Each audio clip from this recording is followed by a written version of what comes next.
오늘은 열왕기하 12장 요아스 왕의 개혁의 이야기를 소개해 드리려고 합니다.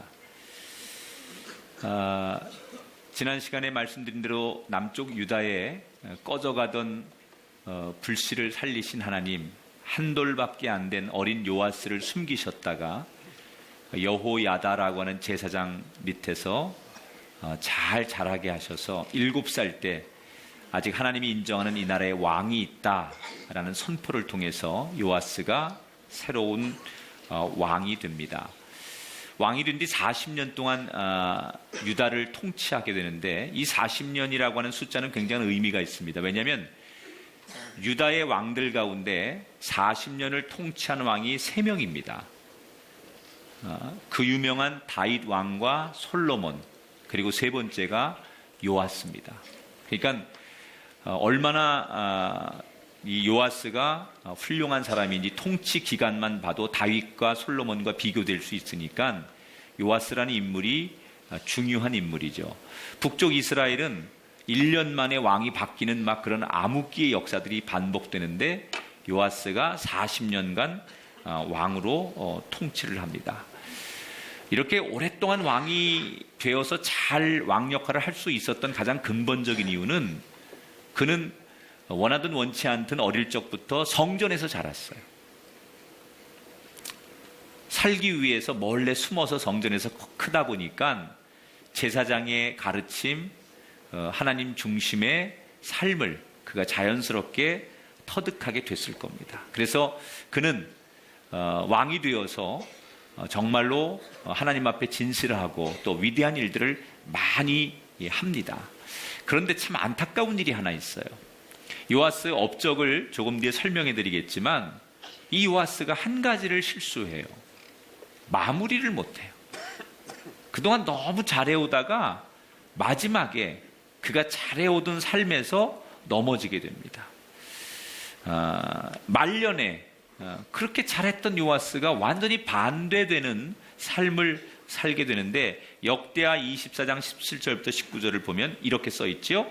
왕이 하나님 여호와의 전을 버리고 아세라 목상과 우상을 섬겼으므로 그 죄로 말미암아 진노가 유다와 예루살렘에 임하니라. 선지자들이 그들에게 경고하였으나 듣지를 않았다 그랬습니다. 아니, 그렇게 잘하던 훌륭한 왕이었던 요아스가 왜 말년에 그렇게 타락한 것일까? 여호야다라는 제사장은 이 요아스에게 아버지 같은 사람이에요. 1살 때 자기를 데려다가 키워주고 왕이 되게 만들고, 어린 왕이다 보니까 뒤에서 후견인 역할을 하고 다 막아주는 그런 아버지 같은 그런 제사장이 여호야다예요. 그런데 이 여호야다가 죽습니다. 그리고 그의 아들 스가랴가 제사장이 돼요. 아버지께 은혜를 입고 훌륭했던 요아스 왕이 이렇게 타락하는 것을 본 이 스가랴 제사장이 가서 바른 말을 하죠. 어찌 왕께서 하나님의 은혜를 저버릴 수 있습니까? 그리고 어떻게 우상을 섬길 수 있습니까? 돌아오셔야 합니다 라고 말했을 때, 자기에게 싫은 소리 하는 그 스가랴를 죽입니다. 그것도 성전에서 죽여요.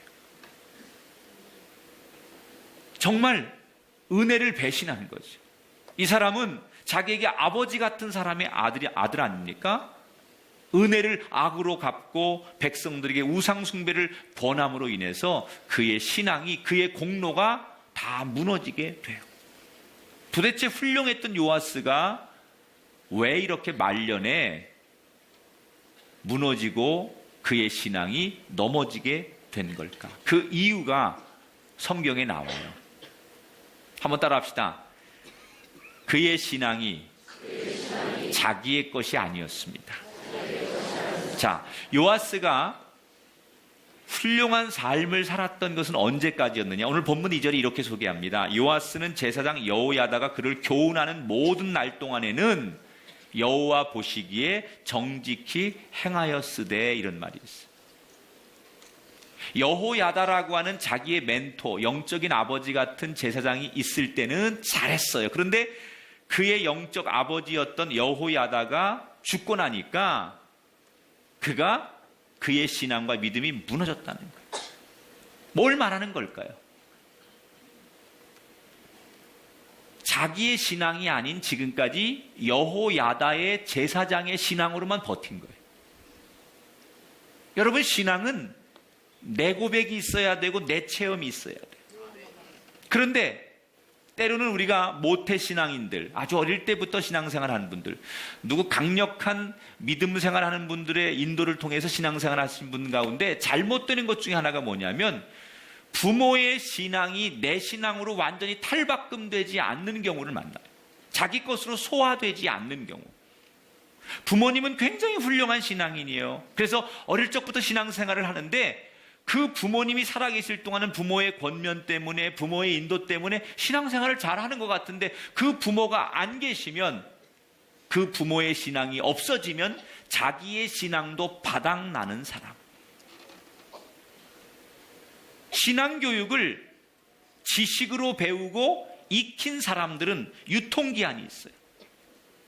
자신의 신앙이 아니라 이게 부모의 신앙, 선생님의 신앙, 누구 친구의 신앙으로 그렇게 살아가는 사람은 신앙을 지식으로 알고 그냥 몸으로 익히는 거죠. 그것을 가슴으로, 내 영혼으로, 내 체험으로 그렇게 고백하는 게 아니에요. 그래서 그 사람이 없으면 신앙생활을 더 이상 하지 못하는 사람들. 이게 바로 요아스의 신앙이었다는 거예요. 여호야다라고 하는 제사장이 죽는 것만으로, 그 사람이 돌아가신 것만으로 신앙은 더 이상 자기에게 의미가 없어졌어요. 여러분 그 신앙에 머물지 마시고, 여러분 부모님이 준 신앙이 여러분의 것이 되시고 그것을 여러분의 것으로 만드시고 체험하시고 고백할 수 있는 귀한 분이 되시기를 주님의 이름으로 축원합니다. 내 가슴 속에서, 영혼 속에서 나의 고백이 막 철철 흘러넘치는 그런 신앙이 될 때 그 신앙보다 더 값진 신앙과 믿음 위에 서는 것인데, 그 신앙을 그저 바라만 보고 영향을 받는 것으로 머물러 있으면 언젠가 내 신앙도 바닥을 드러내게 된다는 거예요. 이제 우리가 이 연말에는 길거리에 나가면 구세군 자선 냄비를 많이 만나게 됩니다. 이 구세군은 우리 감리교하고 아주 밀접한 관계가 있습니다. 구세군을 창시한 윌리엄 부스라고 하는 사령관은 원래는 감리교 목사였습니다. 근데 이분이 참 구세군이라는 이런 교단을 만들어서 이렇게 사회를 정화하고 헌신하는 일을 많이 하는데, 이 윌리엄 부스가 몸이 굉장히 허약했대요. 그래서 고등학교 때 의사가 지금처럼 이렇게 하나님의 일을 열심히 하고 앞으로 설교하러 다니고 전도하러 다니면 1년도 살기가 어려울 것이다, 이런 경고를 받습니다. 그러나 윌리엄 부스는 그 허약한 몸으로 더 열심히 기도하면서 죽으면 죽으리란 마음으로 복음에 매진하게 되지요. 그래서 하나님이 축복하셔서 그런 몸으로는 1년도 못 산다라고 하는 의사의 말을 비웃듯이 84살까지 장수를 해요. 그런데 83살 때 죽기 전 1년 전에 불행하게도 윌리엄 부스가 시력을 잃게 돼요. 앞을 보지 못하게 돼요. 그때 그의 아들 브라멜 부스가 아버지를 붙들고 울기 시작하는 거예요.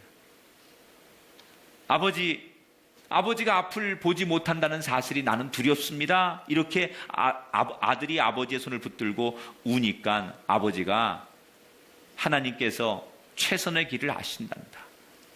내가 지금까지는 눈을 떠서 가난한 사람들, 어려운 사람들을 돌봤지만 앞을 보지 못해도 눈을 감은 채 내가 돌볼 수 있는 사람들을 돌보며 살 것이다. 그러면서 끝까지 자신의 믿음과 자신의 삶이 흩어지지 않는 그런 모습을 아들에게 보여줘요. 그 아들이, 브라멜 부스라고 하는 아들이 그 아버지를 가슴으로 느끼는 거예요. 비록 내 아버지지만 내 아버지는 정말 어떤 목사님보다 존경할 수 있는 목사님, 그리고 그 아버지처럼 내가 살아야겠다라고 하는 자기의 고백과 헌신이 있어서 브라멜 부스도 아버지 뒤를 이어서 목사가 돼요. 그런데 이 브라멜 부스가 굉장히 한국 기독교 역사에 중요한 일을 합니다. 브라멜 부스가 1926년도에 조선 땅을 방문합니다. 그리고 그때 조선 땅을 방문해서 그를 기념해서 우리 구세군 본보가 서울에 지어지게 돼요. 지금 여러분 광화문 그 뒤쪽에 가면 구세군 본부가 있는데 그 본부를 그때 만들었다. 우리는 믿음을 지식으로 배우고 있지는 않습니까? 오늘도 말씀을 귀로만 듣고 우리가 설교를 또는 이 예배를 우리가 평가하는 지식적인 것으로 참여하고 있다면 아닙니다. 우리 가슴으로 깊은 깨달음으로 소유해야 돼요. 나의 신앙의 고백과 눈물과 함께 드려지는 그 온전한 예배가 될 때 이 신앙은, 이 예배는 살아있는 축복의 예배가 될 줄 믿습니다. 여러분, 우리 자녀들에게 부모님들 지식으로만 가르치는 신앙의 부모님이 되지 마시고 가슴을 나누는 부모가 되기를 축복합니다. 가슴으로. 나는 그래서 미안하지만 우리 교회학교, 주일학교 선생님들에게 설교 많이 하지 말아라. 아이들에게 성경 가르치지 말아라. 그 아이들을 만나서 꼭 안아주는 선생님, 그의 이름을 불러주며 한 주간 어떻게 지냈냐고 그 아이의 이야기를 들어줄 수 있는 선생님, 그의 머리에 손을 얹고 그의 손을 잡고 내가 널 사랑한단다 이렇게 말해줄 수 있는 선생님이면 되지, 뭘 자꾸 가르치려고 하냐는 거야. 자기도 모르면서. 지도 몰라. 창세기를 찾으려면 신약 가서 찾고 있으면서 지가 뭘 아이들한테 뭘 가르친다고. 응? 우리 교회 얘기하는 건 아니에요. 옆 교회 얘기하는 거죠. 부모도 마찬가지예요. 그냥 정말 가슴으로 우리 자녀들에게 이 신앙을 전해줄 수 있는 그런 부모가 돼야지. 형식적이고 요식적인 이런 신앙을 물려주는 부모가 돼서는 안 된다. 우리가 흔히 하는 말 가운데 인사가 만사입니다 이런 말 합니다. 그 말은 사람이 중요하다는 얘기예요. 어떤 훌륭한 사업가가 있었어요. 사업이 너무너무 잘 되는 거예요. 그런데 행복하지 않아요. 왜냐하면 사업이 잘 될수록 자기가 할 일이 너무 많은 거예요. 사람도 더 많이 만나야 되고 뭐 기획도 해야 되고 새로운 걸 개발도 해야 되고 유통도 해야 되고 서비스도 해야 되고 조직도 관리해야 되고, 이 사람 너무 바쁘니까 돈은 많이 벌리고 사업은 잘 되는데 너무 힘든 거예요. 그래서 어느 날 친구를 만나서 푸념합니다. 야, 나 요즘 너무 못 살겠어. 이렇게 살아서 나 숨막혀 죽을 것 같아. 그러면서 자기의 고충을 토로하니까 친구가 지혜로운 말을 한마디 해주더래요. 이 친구야, 자네가 할 일은 딱 한 가지만 하면 되는데 자네는 그 한 가지를 안 해서 이렇게 괴롭게 사는 거야. 뭘 하면 되는데? 그랬더니 자네가 할 일은 딱 한 가지인데 사람을 찾아내는 거야. 자네보다 훨씬 유능하고 능력 있는 사람을 찾아내서 그 사람이 개발도 하고 그 사람이 유통도 하고 그 사람이 조직도 관리할 수 있도록 그 사람을 세우는 일만 하면 되지, 자네가 모든 걸 다 하려고 하면 안 돼. 여러분, 맞는 얘기 아닙니까? 돈보다 더 중요한 게 사람입니다. 사람이 유능하면 돈이 모이고요, 사람이 있으면 건물이 세워지고요, 사람이 있으면 환경이 바뀌는 거예요. 그러니까 언제나 제일 중요한 게 사람이고, 하나님도 돈 갖고 일하시는 분이 아니에요. 하나님은 사람을 통해서 일을 하십니다. 이 요아스가 말년에 좀 타락한 것 빼놓고는 40년 거의는 참 훌륭한 왕이었어요. 여러 업적들이 있는데 그 중에 이 요아스를 우리가 칭찬할 만한 것 몇 가지 중에 하나가, 그는 사람의 중요성을 아는 사람이었어요. 자, 요아스가 왕이 돼서 잘한 일 가운데 업적이 어떤 게 있냐면 성전을 개혁합니다. 요아스는 성전을 사랑한 사람이었어요. 왜냐하면 1살 때부터 성전에 살았잖아요. 그걸 기어다니고 성전에서 뛰어다니고, 그래서 성전 구석구석을 너무너무 잘 알고 그 성전에서 함께 제사장과 살았기 때문에 성전에 대한 추억도 많고 성전에 대한 애틋함이 많았던 사람이에요. 그런데 왕이 돼서 보니까 자기 나라의 성전이 너무 낡았어요. 여러분, 이 성전은 누가 세운 거죠? 솔로몬 왕 때 세운 거예요. 그런데 지금 이 요아스 왕까지의 기간은 100년이 훨씬 넘어요. 어떤 역사책에는 한 150년 됐다고 이렇게 얘기를 해요. 만약에 150년 전에 지은 성전이 지금처럼 건축 기술이 발달하지 않을 때니까 그 성전이 150년 지났으니 오죽하겠습니까?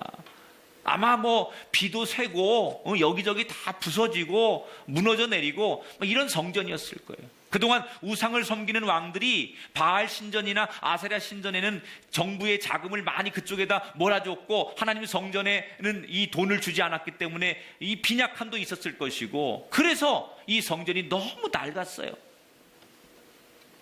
그래서 요아스가 하나님의 성전을 새롭게 고쳐야 되겠다. 그래서 제사장들을 모아놓고 내가 도와줄 테니까 성전을 다시 아름답게 새롭게 고쳐라. 재정도 지원해주고 사람도 지원해주겠다. 교회에 들어오는 모든 헌금을 성전을 고치는 데 써라. 이렇게 명령합니다. 자, 그런데 여기서 참 한 가지 우리가 깨달을 게 있어요. 성전이라고 하는 것은 제사장들의 책임이에요. 제사장들이 부족한 것 고치고 자기들이 먼저 앞서고 솔선수범해야 되는데, 제사장들이 책임을 다하지 않고 누구의 입을 통하여 성전을 고치자고 그래요? 왕의 입을 통해서 성전을 고치자고 해요. 정작 제사장들은 자기들의 책임인 성전이 부서지고 성전이 낡은 것에 대해서 모른 척하는데, 제3자가 오히려 이 성전을 고쳐야 된다고 말을 해요. 내가 해야 될 일은 내가 해야 돼. 한번 따라 합시다. 내가 해야 할 일을 내가 감당하지 않으면 누군가 다른 사람을 통해서 반드시 일하시는 하나님. 아멘 하십시다. 하나님이 일하시는데 내가 해야 될 일을 내가 안 한다고 해서 하나님의 일이 멈추지 않아요. 다른 사람을 통해서라도 반드시 하나님은 하나님의 일을 하십니다. 이 제사장들이 그렇게 왕이 긍정적으로 지원해 주겠다고 하고 모든 여건을 만들어 주는데도 성전을 고치지 않는 거예요. 차일피일 미루다가 23년이 지났는데도 성전을 손을 대지 못하는 거예요. 요아스 왕이 화가 났어요. 그래서 책망합니다. 왜 성전을 고치지 않느냐? 하나님의 전을 왜 이렇게 두느냐? 그들이 핑계를 댑니다. 재정이 없습니다. 사람들이 헌신하지 않습니다. 그러니까 요아스 왕이 더 이상 이 제사장들에게 성전을 맡길 수 없다고 생각을 해요. 그래서 이 요아스 왕이 제사장 중심의 성전을 평신도 중심의 성전으로 개혁을 해요. 이때 요아스가 잘한 일이 뭐냐? 이 일을 감당할 새로운 사람들을 찾아내는 일이에요. 제사장들이 이 성전을 새롭게 고치는데 나서지 못하니까 이 성전을 고칠 수 있는 적임자들을 요아스 왕이 직접 세워요.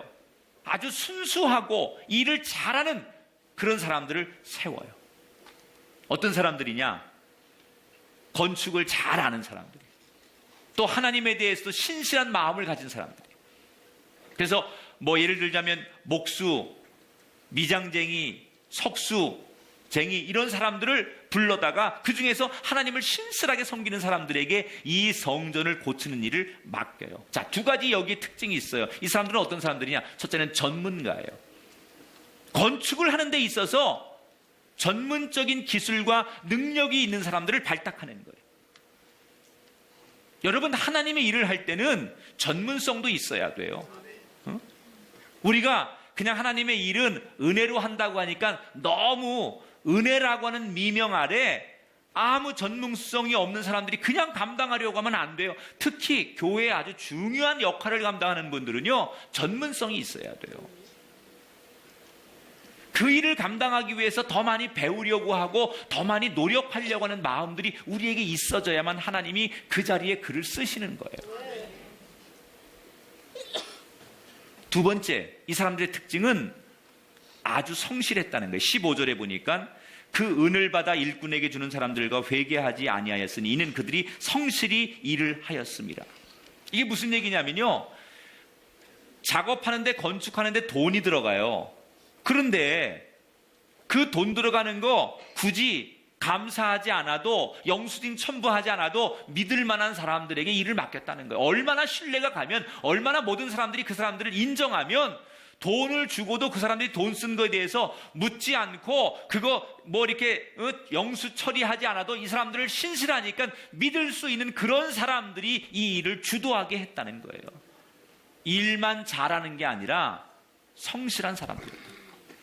간혹 우리가 하나님의 일을 하는데 일은 잘해요. 능력이 있어요. 똑똑해요. 리더십이 있어요. 그런데 이 두 번째 요소, 성실하고 깨끗한 사람이 되지 않으면 하나님이 그 사람을 그 자리에 성전을 고치는 데 쓰시지 않는다는 거예요. 여러분, 우리가 귀한 능력도 필요하고 재능도 필요하지만 하나님이 쓰실 때 깨끗하고 온전한 사람 될 수 있기를 주의 이름으로 축원합니다.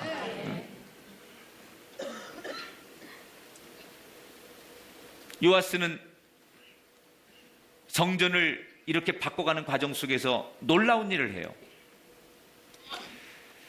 전통이라는 것은요, 참 좋은 거예요. 그런데 좋은 전통도 있지만 우리가 버려야 될 전통도 있어요. 따르지 않아야 될 전통도 있어요.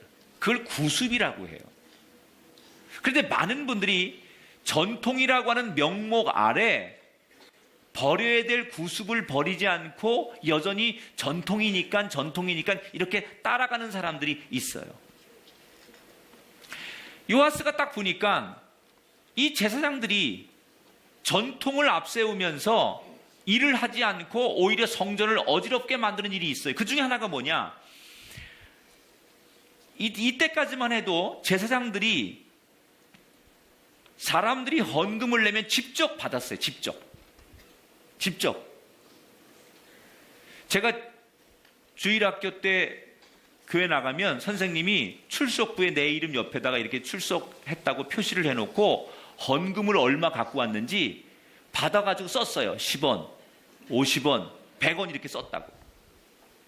그런데 100원 내내가 있고 나는 10원밖에 없어서 10원을 내면 그게 너무 창피한 거예요. 나는 10원밖에 낼 수 없어서 10원을 가져갔는데 100원 낸 친구에 비하면 너무 창피해가지고 낼 때 늘 부끄럽고 어릴 때 자존심이 상했었어요.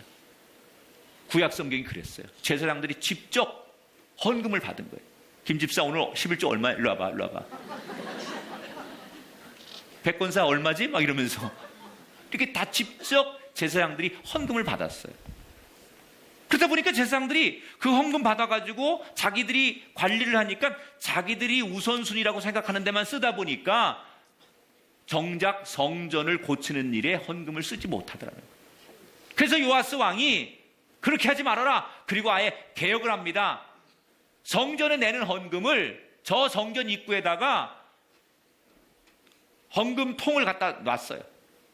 그리고 제사장에 직접 내지 말고 누구든지 예배를 드리러 올 때 그 성전 입구에서 헌금을 다 내게 해라.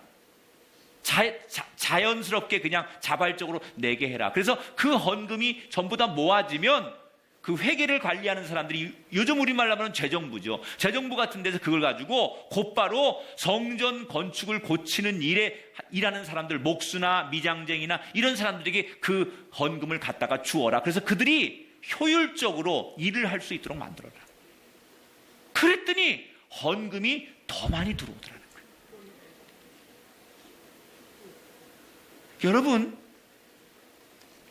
제사장은 훌륭한 사람입니다. 영적인 지도자입니다. 그런데 그들이 전통이라고 하는 이 구습, 이거에 갇혀가지고 바뀌지 않고 바꾸지 않으니까 아무것도 일이 되지 않았어요. 그런데 요아스 왕이 과감하게 바꿨어요. 오늘 우리도 올 한 해가 가기 전에 더 우리가 주님 앞에 갈 날이 점점 가까워 오기 전에 우리가 잘못된 것, 구습이라고 생각되는 것 버릴 수 있길 바랍니다.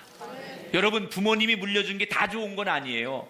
여러분의 부모님이 물려줬지만 이게 구습이고 이게 여러분 안 좋은 거고 이게 우리를 망하게 하는 거고 이거 우리를 게으르게 하는 거고 이게 세상적인 거고 이게 우리 자손들에게 남겨주지 않을 거라면 아무리 부모님이 물려준 거라도 이 구습은 버려야지요. 바꿔야지요. 고쳐야지요.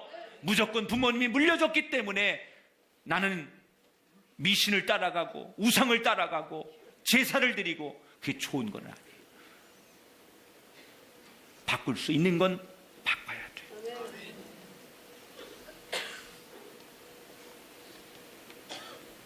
그래서 성전이 아름답게 다시 만들어지기 시작해요. 사랑하는 여러분, 저는 이 말씀 앞에 이런 깨달음을 얻습니다. 요아스 왕이 그렇게 성전을 사랑해서 성전을 아름답게 다시 고쳤던 것처럼 하나님은 우리의 마음이 천국이라고 말씀하셨고 우리의 마음이 하나님의 전이라고 말씀하셨어요. 우리의 마음도 고쳐지기를 축복합니다. 어쩌면 23년간 방치되었던 그 요아스의 성전이 고쳐졌던 것처럼 우리 마음속 우리 심령이 언젠가부터 정말 청소되지 않고 새롭게 꾸며지지 않고 아름답게 가꿔지지 않은 우리의 심령을 여전히 가지고 사는 우리들, 우리의 내면의 성전이 고쳐지고 바꿔지지 않는 한 하나님 앞에 거룩한 예배를 드릴 수 없으니 외적인 성전도 성전이겠지만 우리 내면의 성전 또한 아름답게 바꿔질 수 있게 되기를 주의 이름으로 축원합니다.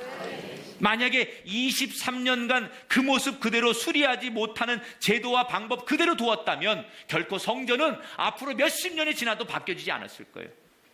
그래도 23년 만에 그 성전을 바꿀 수 있었던 이유는 뭡니까? 요아스가 변화한 거예요. 개혁한 거예요.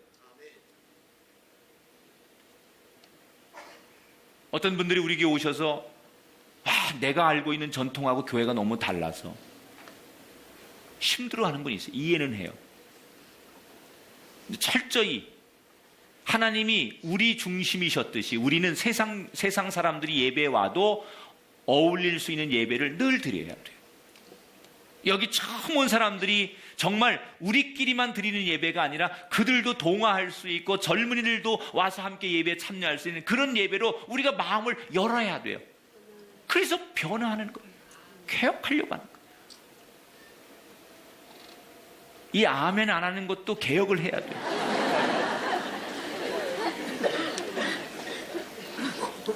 신약 성경에 보면 요한복음 5장에 베데스다 연못가에 한 환자가 소개됩니다. 이 사람 38년 된 질병을 가지고 있는 사람인데 이 질병을 고치기 위해서 베데스다 연못가에 계속 죽치고 앉아있어요. 왜 너 여기서 이렇게 앉아있냐 그랬더니 이 베데스다 연못가에 내려오는 전설을 믿고 있는 거예요. 무슨 전설이 내려오느냐?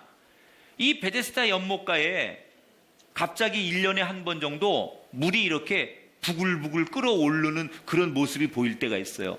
그때 누구든지 먼저 그 연못가에 들어가서 자기 몸을 담그면 어떤 병도 고친다. 이런 전설이 구전으로 내려오는 거예요.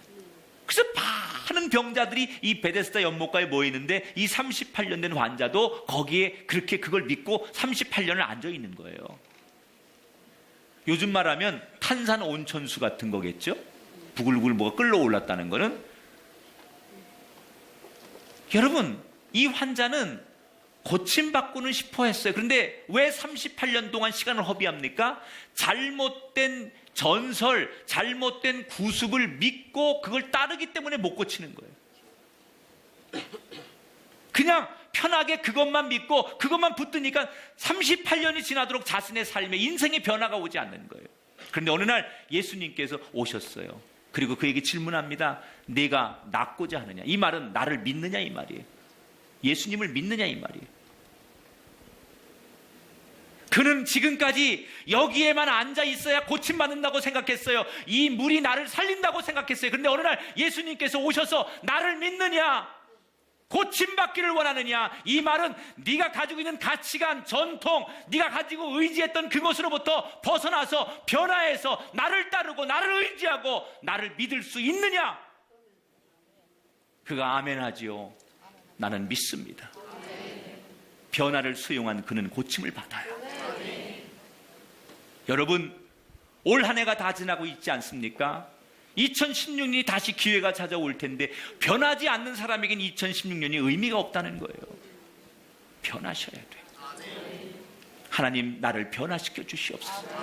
우리 가정도 성전 아닙니까? 우리 가정이 언제나 화목한 이야기, 은혜스러운 이야기, 덕을 끼치는 이야기 있어야 되는데 우리 가정이 언젠가보다 지옥으로 변했습니다. 우리 가정이 서로 불신합니다. 서로를 미워합니다. 그 속에서 창조적이고 거룩한 이야기가 나오지 않습니다. 그렇다면 우리의 가정의 성전이 고쳐져야 됩니다. 아름답고 의롭고 영광스러운 성전으로 우리 가정이 바뀌어야 됩니다.